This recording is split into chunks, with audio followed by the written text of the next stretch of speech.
বাঙালিদের স্বভাব বলা যায়, কেউ একজন উপরে উঠে থাকলে তাকে একদম টেনে নিচে নামানো যায় কিভাবে সেটাই চেষ্টা করে।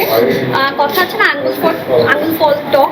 সো বাড়ি সহ আপু একটা যেই পর্যায়ে পৌঁছেই গেছে, সো ওই পর্যায়ে তো পৌঁছাতে পারবে না, তো এই জন্য হচ্ছে তাকে নিয়ে টানাটানি করে আর কি মানুষ। Brand promotion, photoshoot, plus winter season, যেহেতু ওয়েডিং সিজন, এগুলো নিয়ে হচ্ছে অনেক এক্সিবিশনও হচ্ছে। তো বেসিক্যালি ওগুলো নিয়ে আমরা একটু বলবো। আমরা অ্যাকচুয়ালি 2019 সাল থেকে কাজ করে আসছি, বেসিক্যালি আমি এবং আমার সাথে যারা আছেন। তো আমরা তো 2019 থেকে কাজ করে আসছি এবং আমাদের একটা নিজস্ব জায়গা আছে দেখেই আমাদেরকে সব জায়গায় ওভাবে করে সম্মান দেওয়া হয়, ডাকা হয়। বাট যারা 1000-2000 ফলোয়ার নিয়ে হচ্ছে ব্র্যান্ড প্রমোশন এবং নিজেদেরকে ইনফ্লুয়েন্সার দাবি করছেন, তাদেরকে আমার খারাপ কিছু বলেনি, বাট আমি বলবো যে নিজেকে আরেকটু বেটার পজিশনে যেয়ে তারপর ইনফ্লুয়েন্সার দাবি করাটা উচিত। বাট সবাই 1000-2000 ফলোয়ার দিয়েই শুরু করে, বাট হচ্ছে যে একটু নিজের প্রতি কাজ করা উচিত, নিজের উপর ওয়ার্ক করা উচিত, তারপরে হচ্ছে এই জায়গায় আসা উচিত আমার মনে হয়। আপনার চোখে বারিশাহকে কেমন দেখছেন? বারিশাহ আপু আমার চোখে one of the best women আমার কাছে মনে হয়, খুবই ট্যালেন্টেড। কে বারিশাহ আপু খুবই ভালো একজন মহিলা, মানে আমার কাছে খুবই ভালো লাগে আপুকে।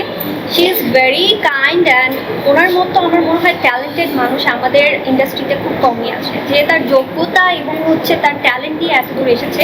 আমি বারিশাহ আপুকে অনেক সম্মান করি, অনেক রেসপেক্ট করি এবং অনেক ভালোবাসি, এবং সেও আমাকে ছোট বোনের মতোই দেখে, যথেষ্ট ভালোবাসে এবং হচ্ছে বিভিন্ন কাজেও রেকমেন্ড করে। তো বারিশাহ আপুর জন্য অনেক অনেক দোয়া এবং অনেক অনেক শুভকামনা, সে আরও উপরে যাক, এটাই দোয়া থাকবে সবসময়। আপু, অনেকে আছেন যে আসলে বারিশাহ অনেক ভালো করছেন, এখন অনেকে প্রমোশন করছেন দেখছি আমরা, কিন্তু তারা অনেকেরই জলে অনেকে স্ট্যাটাস দেন তাকে নিয়ে, আসলে এটা নিয়ে করবেন? কেউ যদি উপরের সিঁড়িতে উঠে তাকে নিচে নামানোর জন্য অনেকে ট্রাই করে। এটা অ্যাকচুয়ালি আমাদের স্বভাব, মেয়ে মানুষের স্বভাব, বাঙালিদের স্বভাব বলা যায়, কেউ একজন উপরে উঠে থাকলে তাকে একদম টেনে নিচে নামানো যায় কিভাবে সেটাই চেষ্টা করে। কথা আছে না, আঙ্গুল ফল টক।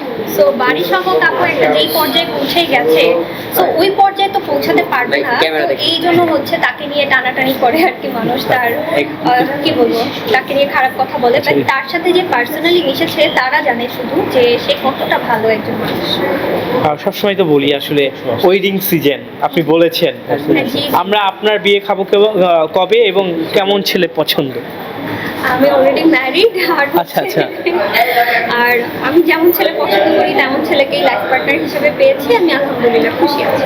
মানে একটা মানুষের জীবনে অনেকের অনেক টাকা পয়সা দরকার, কিন্তু যে আমাদের ভাইয়া আসলে কেমন পেয়েছেন? বর হিসাবে কেমন সে? বর হিসাবে সে খুবই সাপোর্টিভ, খুবই ভালো একজন মানুষ এবং খুবই অমায়িক একজন মানুষ। তো আর কিছু আমার বলার নেই তাকে নিয়ে। একটা প্রশ্ন, সেটা হচ্ছে এখন কি নিয়ে সবসময় ব্যস্ত থাকেন, যেহেতু ব্র্যান্ড প্রমোশন করেন অনেকে? আমি ব্র্যান্ড প্রমোশন নিয়েই ব্যস্ত থাকি এবং হচ্ছে যে আমি ওয়েডিং কার্নিভাল প্রমোশন করছি এবং বিভিন্ন ধরনের ক্লোদিং, এখন হচ্ছে যেহেতু উইন্টার সিজন প্লাস হচ্ছে ওয়েডিং সিজন, তো